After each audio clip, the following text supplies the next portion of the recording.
Good morning, grade 10s. Right now, what we want to do is we want to take a look at our second lesson in Unit 4. So Unit 4 is manipulating the quadratic expression.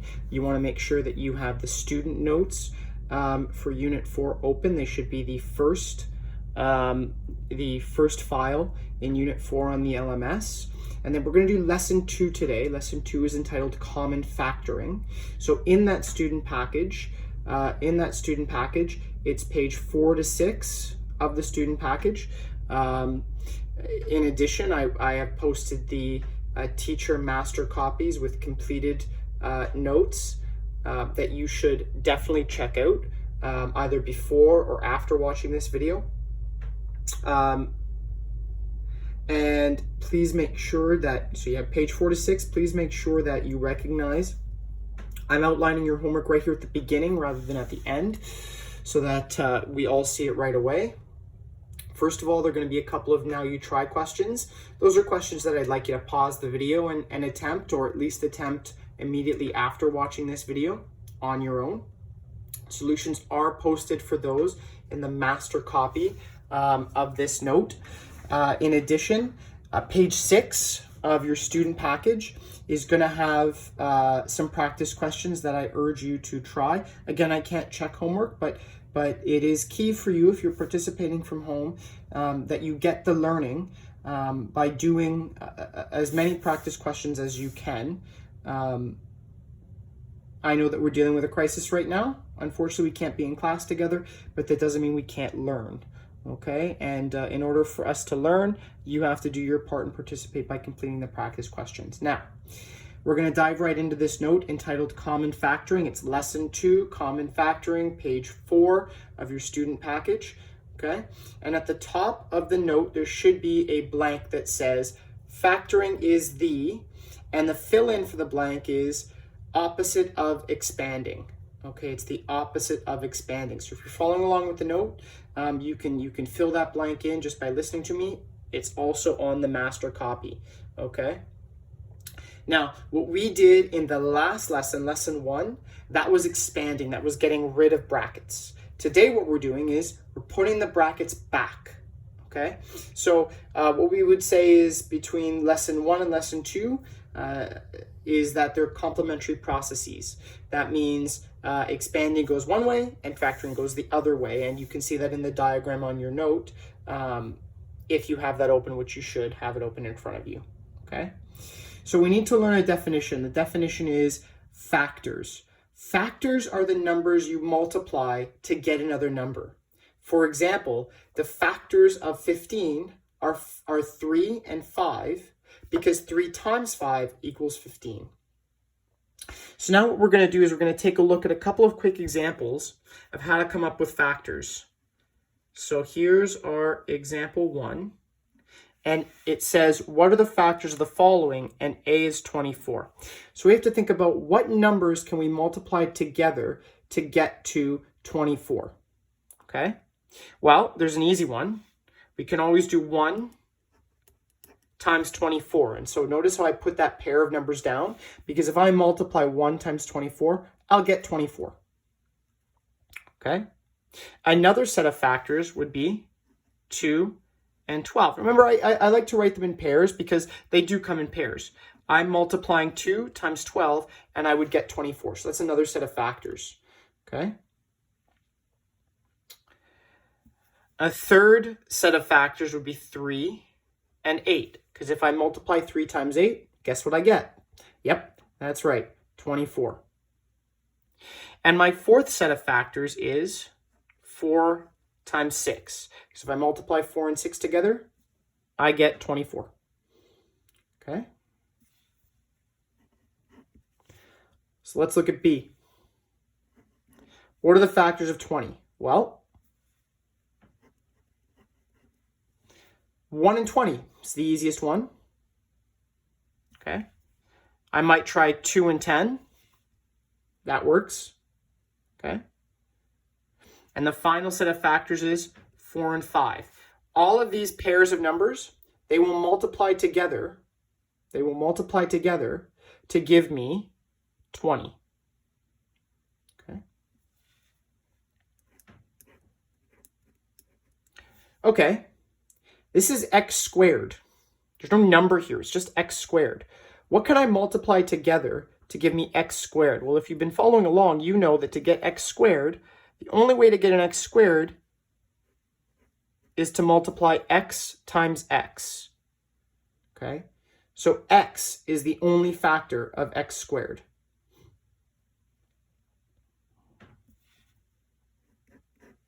Here for D, I'm going to do 6a squared. Now, the trick here is I've got a number and I've got a variable with an exponent.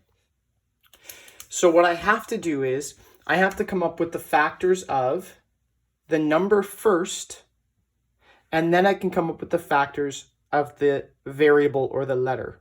Okay, so the factors of 6 are 1 and 6 and 2 and 3. There are no other factors for 6. It's a relatively small number. And then the only way I'm going to get an a squared is by multiplying a and a. Okay? So I've got to include, when I do my factors of 6a squared, I've got to include numbers and letters. Okay? I'm going to bear that in mind as we move forward with this lesson. Okay? There should be a definition in your note. Should be greatest common factor. And that means the highest number and variables that divide into all the terms. The GCF may be a constant, a number, a variable, or both. Okay? So if you want to see that, make sure you check out the master copy of this note, because the master copy is going to give you it's going to give you all those blanks that you can copy down in your own notes. Okay? So with that definition in hand, hopefully you pause the video, check out the master copy, get that written down in your note, and then come back to this video, okay? We'll do example 2. And example 2 says, what's the greatest common factor of the following terms? So A gives us 6x and 24. Okay, so what we need to do is look at each of these terms separately, come up with their common factors, and then select the greatest common factor that they have in common. Okay, the greatest common factor that they have in common. So our first term is 6x. So we'll do the terms here for 6x. We have 1 and 6, and we've got 2 and 3.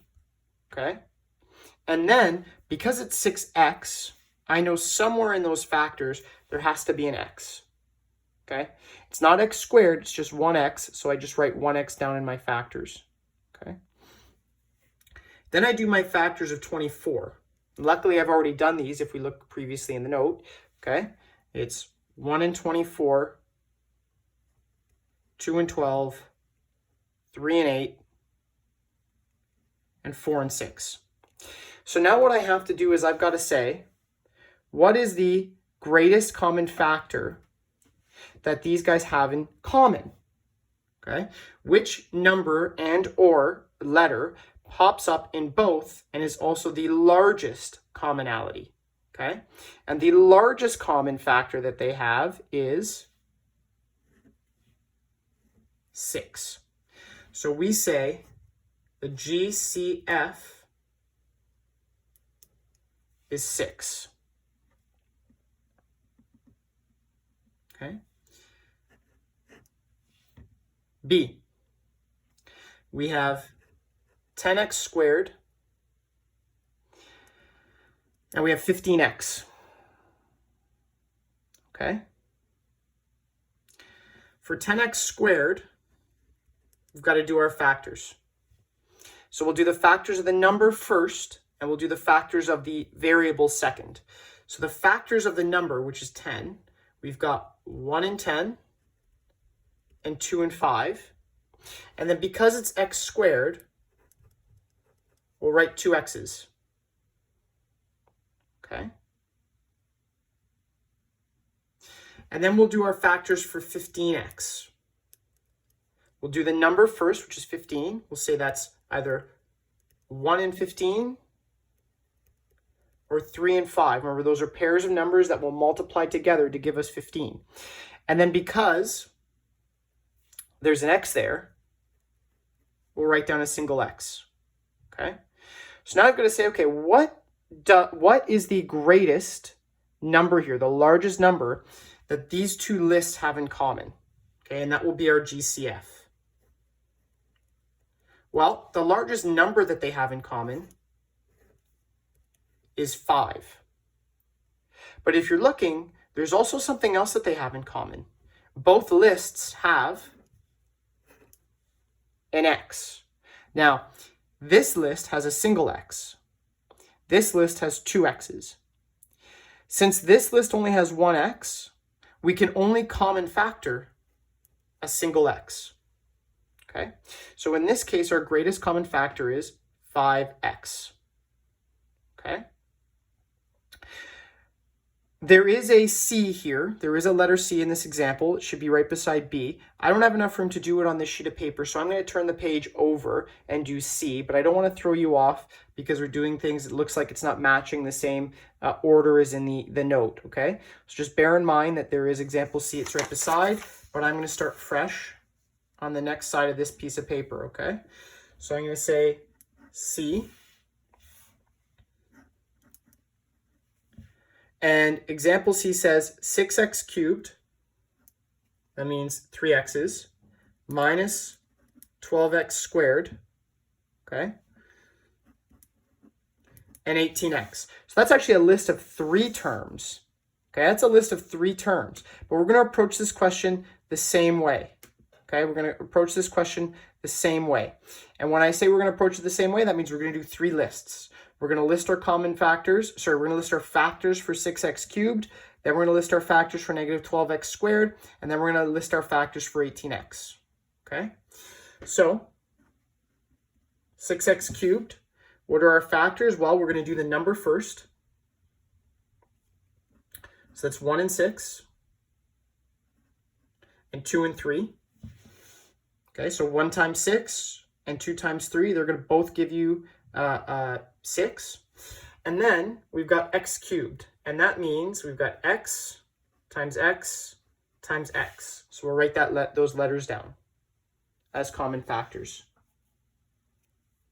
Okay? Then we've got to do the factors for negative 12x squared. Now this is tricky because it's a negative number. Okay? So what we have to do is we have to be careful here. I'm going to show you a little trick. Okay? We know something about negative numbers. In order to get a negative number, okay, you've got to multiply a negative times a positive. So in this case, we might say that 1 times negative 12, that's a factor of negative 12, okay? You might also say 2 times negative 6, 3 times negative 4. Those are all potential factors. There is another set of potential factors because it's negative, and it's all going to be the same numbers, except we reverse the signs. Negative 1 and 12, negative 2 and 6, and negative 3 and 4. Okay? So anytime you see a negative number and you have to come up with the factors, you have to double the amount of terms. You've got to make sure that every term can be positive and every term can be negative as well to choose from. Okay? In addition, we also have 2 x's because it's x squared. Okay? And our final term here is 18x. What are the factors of 18x? Well, let's do the number first. It's 1 and 18, 2 and 9, 3 and 6. Those are the numbers that will multiply together to give us 18. And there's 1x, so we'll include that too. So now we've got to say, okay, what's the greatest common factor of all 3 of these? What number do we see popping up here more than once? It's got to pop up in all 3 lists, and it's got to be the number that's the largest that they have in common. Okay, so here we see a 6, here we see a 6, and here we see a 6. So that is the greatest common number. And then each of these terms has at least one x. So we can say our greatest common factor is actually 6x. Okay? So now what you'll notice is there are a series of now you try questions. Okay? So you can pause the video, try those now you try questions, D, E, and F, and then unpause the video and continue. The answers are posted in the LMS in the master copy. Okay? What you want to do now is you want to turn the page over in our student package of notes. And we should be looking at a section that says common factoring steps. Okay? Because this is actually the meat of what we're doing, is we're trying to add brackets. So here are common factoring steps, and they should be given to you. They actually should be given to you. Shouldn't be any blanks. So our greatest common factoring steps are, number 1, determine the greatest common factor GCF between all terms. If you have the same variable in each term, take the smallest exponent of the same variable. Okay? Write the GCF in front of an open bracket. Divide out the GCF from each term and put the quotient inside the bracket. And then check your answer by expanding. You should end up back at the original. Okay? So let's do example 3. It says common factor the following. Check your answers by expanding. Okay? Check your answers by expanding. Let's do our first example here. A is 10x minus 15. Okay, 10x minus 15. With 10x minus 15, we've got to say, what's the greatest common factor between 10x and 15? Okay, now what you can do is you can write out the list like this. But if you do the practice that I'm asking you to do, okay, if you do the as much practice as I'm requiring you to do with the now you try questions, and also with the practice homework that I'm assigning, you won't have to do these lists anymore. The greatest common factor will become easier and easier for you to find. In this example, the greatest common factor is 5. Okay? So what we're going to do here is we're going to write 5 in front of a set of brackets. Okay? And then we've got to figure out what goes inside the brackets. And to do that, we're going to do step number 3, which is divide out the GCF from each term. So we'll divide each term by 5, and we'll get 2x minus 3 in the inside of the bracket. Okay. And then we'll check our answer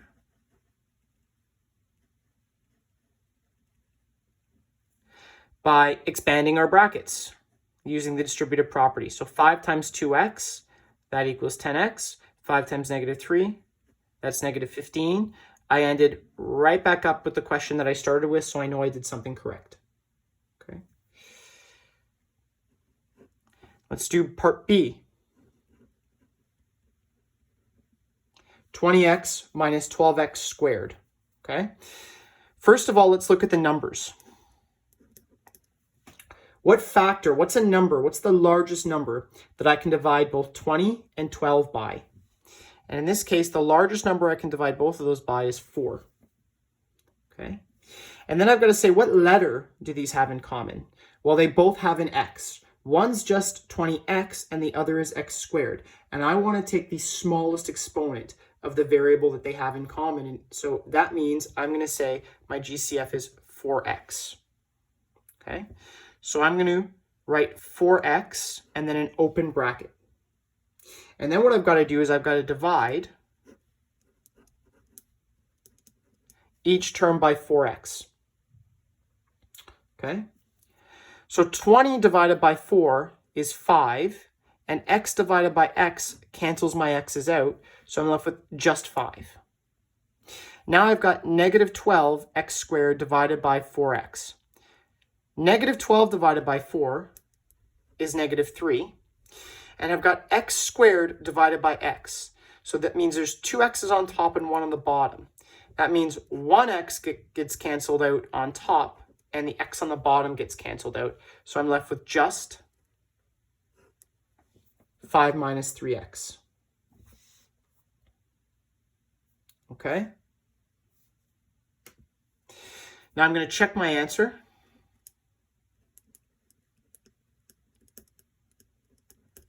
Okay, using the distributive property. 4x times 5 means I get 20x, okay, minus 4x times 3x, 12x squared. Okay.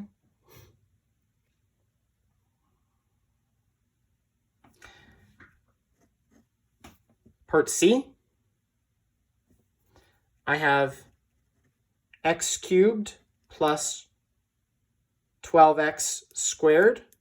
And I've got to say, what's my GCF here?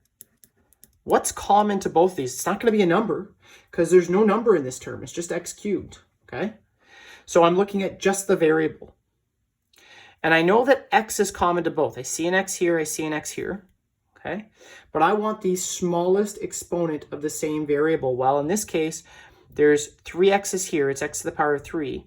And there's 2 x's here, it's x squared. So the smallest exponent that's common to both, smallest exponent between the two of these is actually x squared. So I'm going to put x squared out in front of a set of brackets, okay? And then I'm going to divide each term by x squared to figure out what should go inside the brackets. X cubed divided by x squared, it's just x, okay? And plus 12x squared divided by x squared, those x squared should cancel out, and I should be left with just x plus 12. Okay. Can check my answer by distributing. Okay. And when I do check my answer, I get x cubed plus 12x squared, so I know I did it correctly. Okay, D. Negative 6x plus 24x squared. Now here's a little hint for you. We do not like it when the first term is negative. And so what we're always going to do when we see that first term negative in a question is we're going to make sure our greatest common factor is also negative. Okay? So I'm going to put that negative sign here for my GCF. Next, I have to say what number can I divide both 6 and 24 by? And the number that I can divide them both by, the largest number I can divide them both by, is 6. And then I'm going to notice that, hey, there's an x attached to both of these terms. Okay? So I'll write negative 6x. So I'll say negative 6x and then an open bracket. Okay? I'm going to divide each term by negative 6x. Okay? Divide each term by negative 6x. If I do negative 6x divided by negative 6x, I should just get positive 1. It's the same on the top and the bottom. Okay? Now here I've got positive 24x squared divided by negative 6x. If I divide a positive by a negative, I know I'm going to get a negative. Okay? 24 divided by 6 is 4, and x squared divided by x is just x. Okay? Then we need to check our answer by distributing again. And when I do that, I should get negative 6x plus 24x squared, so I know I did it correctly. Okay.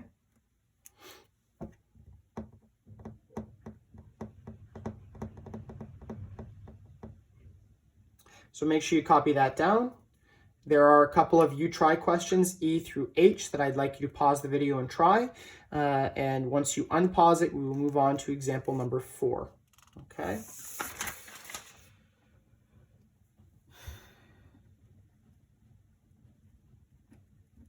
Example 4 says factor a trinomial, which means 3 terms, okay? By finding the greatest common factor, check your answers. Okay, so for A, it's 3x squared minus 9x plus 12. Okay, so I got to say, what number can I divide all 3 of these by? And in this case, my GCF is going to be 3. Okay, so I put 3 outside my brackets. And then what I need to do is I need to divide every term here by 3. And I'm not going to write it down this time because we need to get in the habit of not writing that step. We should be able to do that either in our heads or on our calculators. Okay, so if I divide by 3, that means I'm getting rid of the 3 in front of the x squared and left with just x squared. Negative 9 divided by 3 is just negative 3x, okay? Plus 12 divided by 3 is 4. And that is my answer. And then when I check by redistributing that 3 in to my brackets through multiplication. I get 3x squared minus 9x plus 12. So I know I did something right because that's the question that I started with. Okay. Here's B. Okay.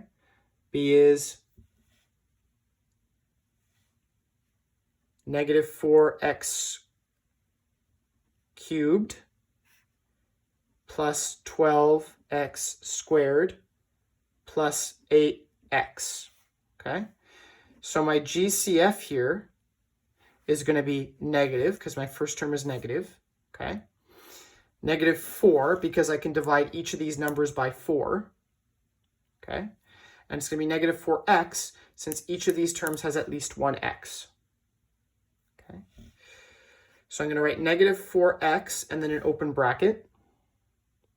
And then I'll divide each of these terms by negative 4x. So I should end up with positive x squared minus 3x minus 2. And again, how did I get these 3 numbers? By dividing each of these terms here in the initial question by my GCF, my greatest common factor.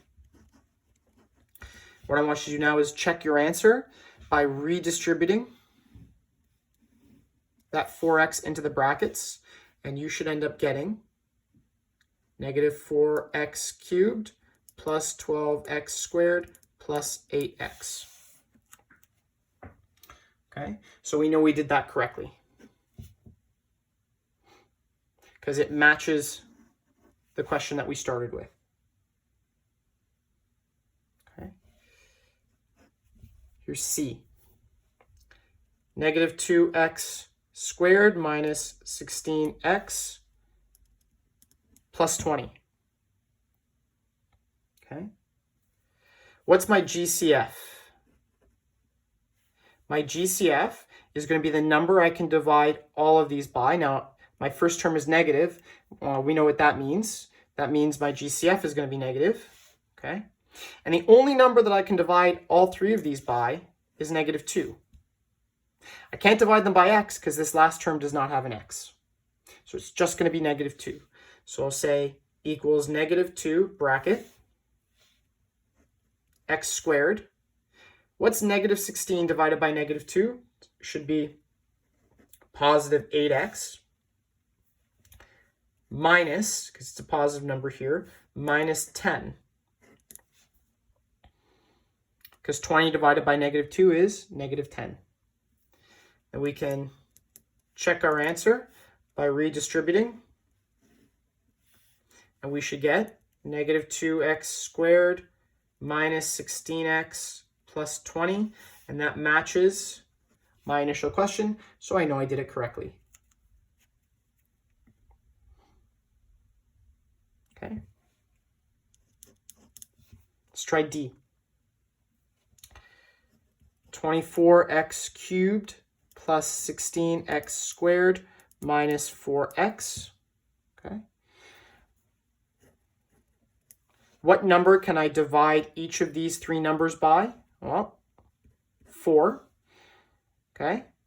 And because I notice each of these has at least one x, my GCF is 4x. So I'll say equals 4x, and then an open bracket, and then I have to divide each of these terms by 4x. And when I do that, I should get 6x squared plus 4x minus 1. Okay? And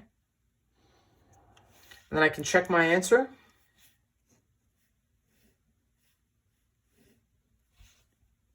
By using the distributive property, and I'll get 24x cubed plus 16x squared minus 4x, which matches my original question, so I know I did it correctly.